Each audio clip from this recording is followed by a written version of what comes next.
Саламатсыңарбы? Мен атым Арген Артур, Diamond Ball системасынын основателимин. Бүгүн биз тармактык бизнесте күнүнө $100 табуу мүмкүнбү? Ушул суроого жооп беребиз. Чын айтканда, эгерде сиздер туура баштасаңыздар, бул мүмкүн экен. Сиздердин баардыгыңыздарга повезло десем жаңылышпайм, анткени менде мындай мүмкүнчүлүк болгон эмес. Туура баштап кетүү. Сизде мына бар, сиздер мына көрүп жатасыздар. Мен жаңы баштаганда кандай баштагам? Мени чакырышты, бизде 0 маалымат менен чакыруу деген бар болчу. 0 маалымат менен чакырышты. Бара жатканда аябагандай эми ой күлүк эмеспи? Ар кандай ойлор келди. Жаман ойлор дагы келип кетти. Кандай болуп кетти, эмне болуп кетти? Мени тааныбаган эле адам чакырып атат. Эки эле жума тааныш болчубуз. Кантип чакырып атат, эмне үчүн чакырып атат? Аябагандай ойлонуулар да болот экен. Кирип, мага аябагандай жагып, түшүнүп кеттим. Иштеп баштадым. Бирок бардык адамдар менде эмес. Бардык адамдар сизде эмес. Баары эле түшүнүп кете бербейт экен. Арасында болот экен, урушуп кеткендер, сөгүп кеткендер да болот экен. Жана сиздин настроенияңызды түшүрүп кеткендер да болот. Бизге анын эмне кереги бар? Сизге да керек эмес, мага да керек эмес. Туурабы? Ошондуктан туура баштаганга аракет кылышыбыз керек экен. Андай эмне кылдым, анан сатып баштадым, товар алдым, сатып баштадым, ар кайсы жерлерге кирип баштадым. Айтышты, тааныштарга сат, туугандарга сат дедим. Макул деп тааныштарды, туугандардын тизмесин түзүп алып, баары бирине кирип сатып баштадым. Бирөөлөрү жакшы көз менен карады, бирөөлөр жаман көз менен карагандар да болду. Кээ бирөөнө жаккан да эмесмин. Ошентип отуруп баардык тааныштарым түгөндү. Анан кимге берем? Анан көчөлөргө туруп соцопрос кылып баштадым. Ар кимдерден сурап, калп эле тиги суроо берип, бул суроо берип, иши кылып, контакттын номерин алып баштадым деген, анткени өзүмдүн списогум түгөндү да. Анан аларды да тажап баштадым. Кээ бирөөлөр кереги жок деп кетсе жаман болот экенсиң, мындай ичиңен отказ берсе баарыбыз жаман болобуз го, ошондой эле жаман болду. Ушинтип кыйналып иштеп баштаган моменттардын күнүндө жашоомо интернет келди. Интернет келгенде, оказывается, мынтип иштесек болот экен да, адамдар өзү сизге жазат да. Сиздер баардыгыңыздар ушуну каалайт болуш керексиздер, Атайын ошого жараша биз система даярдадык. Ушул системада сизге адамдар күнүнө жок дегенде 30 адам сизге өзү жазат. Сиз кыйналбайсыз, үйүнө барбайсыз, же болбосо үйүңүзгө чакырып, кирип койчу деп суранбайсыз. Өзү сизге жазат. Кирип койсом болобу деп. Ушул сиздин командаңызга кирсем болобу? Кантип кире алам командаңызга деп 30 адам күнүнө жазат, элестетиңиз. Сизге ошол 30 адамдын 8-өө макул болсо эле сиз $100 акча табасыңар. Эгерде бизде командада бар 30 адамдын 30 тең макул кылгандар бар, ошондо күнүнө $300 тапкандар бар. Элестетиңиздер. Эгерде сиздер ушуну кааласаңыздар, бат-баттан бизнес системага кириңиз. Ал системада эмнелер болуш керек? Биринчиден сизде максат болуш керек. Эмне үчүн? Максат анткени адамга мотивация берет, адамды жылдырчу нерсе бул максат. Эгерде максатыңыз болсо, сиз алдыга жыласыз. Максатыңыз болсо, сиз эртең менен ойгоносуз.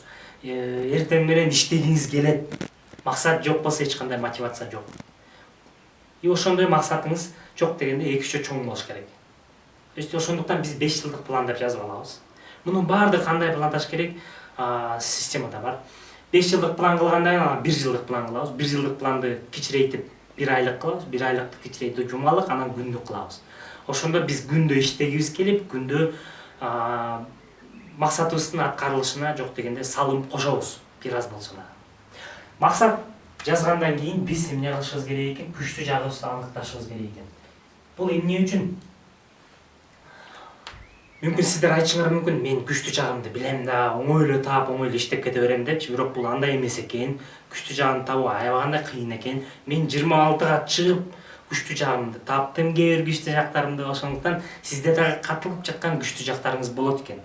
Жана кайсы кадамдарды кылып күчтүү жагыңызды табуу бүт бар системада бар. Сиз майдалап, чүйдөлөп туруп күчтүү жагыңызды табасыз. Ошол күчтүү жагыңыз менен тапсаңыз аябагандай бат ийгиликке жетесиз да. Менин ар кандай партнерлорум болгон, кээ бир партнерлорум бар болчу, товар сатканга кыйын, бирок адам менен иштеше албайт да. Анан мен эмне кылам? Кыйнайм да. Адам менен да иштеш керек, сатыш да керек депчи. Анан ал жетигине кыла албай, жемүнү кыла албай, бизнестен акча таба албай кетип калат да. Ошондуктан чечим чыгардым. Мен адамды акча тапканга жардам беришим керек. Мен партнерім болду да. Демек аны үйрөтүшүм керек депчи акча табууну. Бирок кыйнай бербей, күчтүү жагы менен үйрөтүшүм керек депчи. Ошондуктан сиздер системага эч коркпостон кириңиздер. Системага кирсеңиздер, ушул системада кантип кайсы кадамдарды кылсаңыздар күчтүү жагыңызды табасыз, ошолордун баардыгы бар. Мен сиздерди системадан күтөм. Андан кийинкиси күчтүү жакты тапкандан кийин упаковка. Упаковкалоо деп коеюн. Биринчиден платформа тандайбыз. Кайсы платформаны тандасаңыз, сиз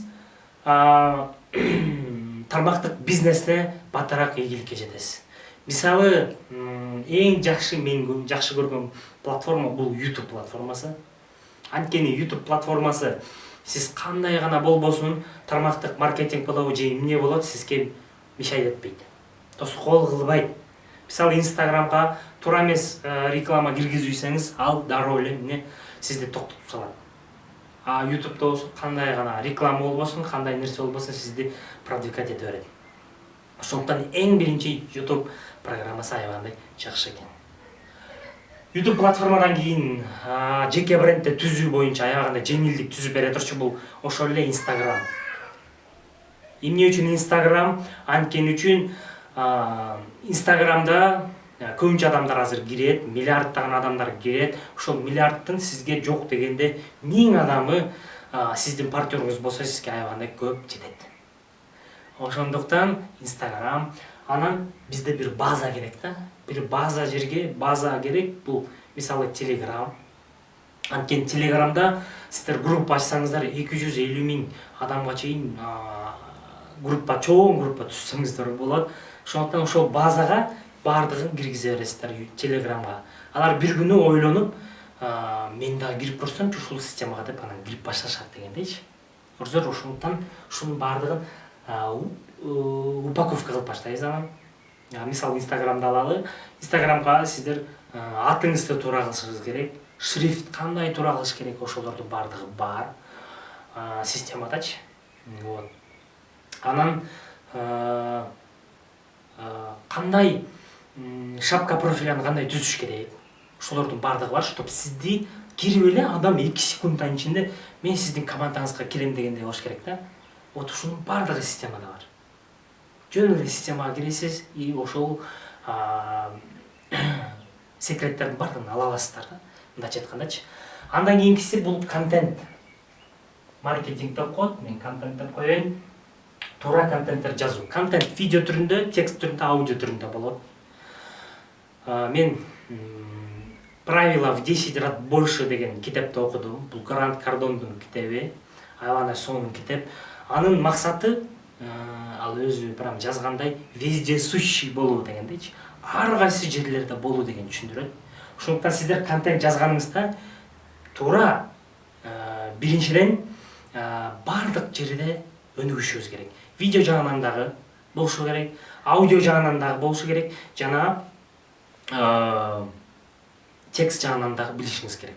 Ошол баардык жагынан алып кетсеңиз, адам эмне кылат? Сизди видеодон кече эле көрүп аткан, караса эле сизде текст турат, статья турат. Ал статьяңызды окуйт, более сизге жакындайт. Карасаңыз подкастыңызды көрөт, Телеграмдан аудио подкаст, ал жерге көрүп алып, мен кече эле үнүн укпадым беле, тааныш үн экен деп, андан кийин сизге эмне командаңызга кирип жазылып баштайт. Экинчиден туура жазганды билишиңиз керек, туура видео тартканды билишиңиз керек. Ушулардын баардыгы сизде кандай туура видеого жазыш керек, кандай аудио жаратыш керек, системада кайра эле бар. Андан кийинкиси, ушул контентти эгерде жөн эле жазып токтоп калсак, эч кандай жыйынтык болбойт. Аз эле жыйынтык болушу мүмкүн. Чоң жыйынтык болуш үчүн бизге реклама керек. Мен эми реклама деп эле жазып берейин. Реклама кетиргенде анан көп адамдар көрүп баштайт. Чын эле бул адам бул жагынан дагы өнүгүптүр, бул жагынан да өрчөптүр. Мен бул адам менен иштесем эч качан артта калбайт экенмин, только чоң акчаларды таап баштайт экенмин деп бул адам сиздин командаңызга кирет. Рекламаны мисалы Instagramга берсек, Facebook, Instagramга берсек, аябагандай чоң жыйынтык алат экенбиз. Вот ошол берип атканда бирок Instagram блок кылып салат кээ бир нерселерди. Блок кылгандан баштап, блок кылган соң сизди штрафка да салып коюшу мүмкүн, бир аз акчаңызды көп алып коюшу мүмкүн. Анан биз системада атайын кантип блок кылбаса кечиресиздер. Кантип блок кылбаш керек, кантип кайсы адамдарды кылсаңыздар блок кылбайт, кайсы адамдарды кылсаңыздар штраф койбойт, и жана аз эле акча коротосуз рекламага.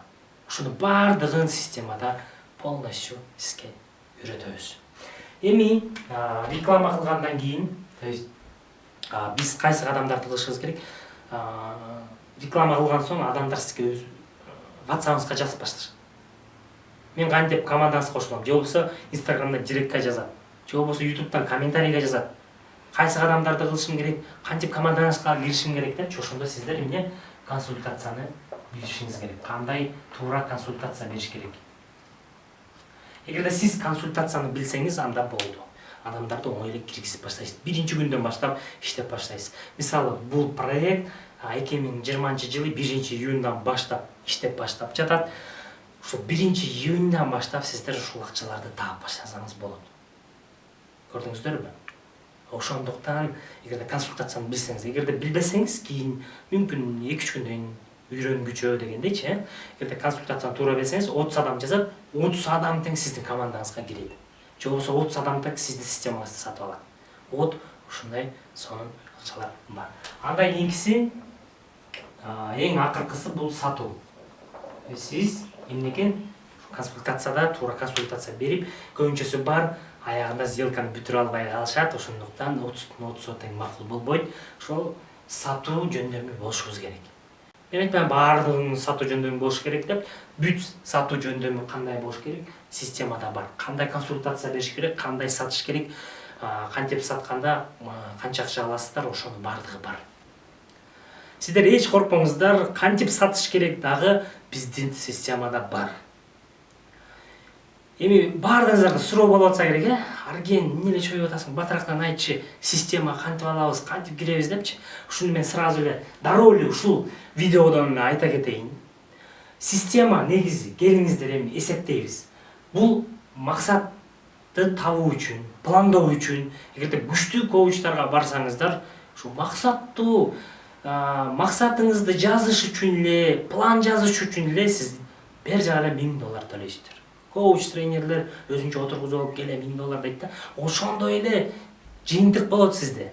Ушул системабызды эле аласыздар дегендейчи. Ошондой эле жыйынтык болот. Бирок мына максатты табуу, келиңиздер мына орточо эсеп менен алганда бир 10.000 сом тегерегин алалы.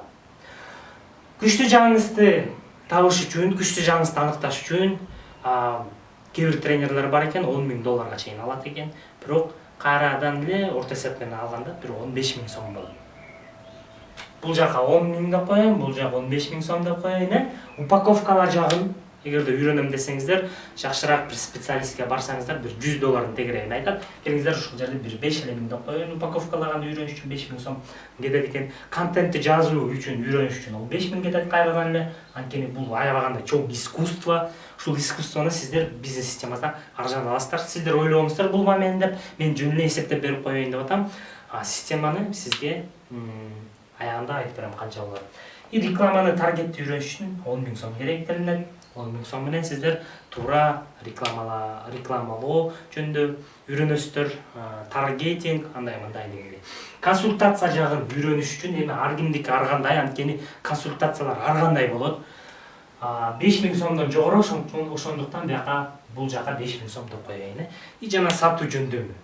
Туура сатуу жөндөмү дагы ар кандай. 15.000 бар, 25.000 бар, 100.000 сомго чейин бар сатуу жөндөмүн күчөтүш үчүн. Биздики да аябагандай кызыктуу, ушул жерден баардык кантип сатыш керек, ошонун баардыгын үйрөнөсүздөр. Эми мен орто эсеп менен алганда бул жерде эле 10.000 сомго баалайм. Негизи баалуулугу ушунча экен. 10.000 плюс 15.000, 25.000 плюс 5, 30, 45, 55, 60, 70.000. Мындайча айтканда $1000 баалуулугу $1000 окуу экен. Сизден мынча акча кетириштин кереги жок, кажети жок. Сиз болгону $1000 эмес, 5500 сомго 70.000 сом эмес, мындай жазып коеюнчу. 5500 сомго эле бизнес системаны аласыздар. Сиз болгону ушул суммага, болгону ушул нерсеге бардык нерселерди ала аласыздар. Жана мен сиздерге 100% гарантия берем, 100% кепилдик берем. Сиз бир күндө $100 таап баштайсыздар. Эгерде ушунун бардыгын туура аткарсаңыздар, ар бир кадамда тапшырмалар болот. Тапшырмаларды туура аткарып, туура баштасаңыздар, 100 эмес, 200, $300 деле табуу мүмкүнчүлүгүңөр болот. Ошондуктан азырдан баштаңыз бул видеону. Ким видеону берди? Жазыңыз, же болбосо мага кайрылыңыз, мага жазсаңыз болот. Ылдый жакка номеримди калтырып кетем. Эгер керекпи? Бүгүндөн баштап жашоомду өзгөртүп, бүгүндөн баштап акча таап башташым керек десеңиздер, албетте жазыңыздар. Бүгүн баштасаңыздар, эртең ушул акчаларды таап баштайсыздар. Мен сиздерден эч нерсе сурабайм. Кийин прям кээ бирлер бар да, көп акча таап баштадың, келе бөлүш жок. Бизде андай жок. Бир жолу системаны аласыздар, өмүр бою бул система сиздики болот. Өмүр бою. Өмүр бою акча таап берсеңиздер болот. Андыктан кошулуңуз, баардыгыңыздарды бул системада күтөм. Суроолоруңуз болсо, комментарийге жазсаңыз болот. Жакшы калыңыз.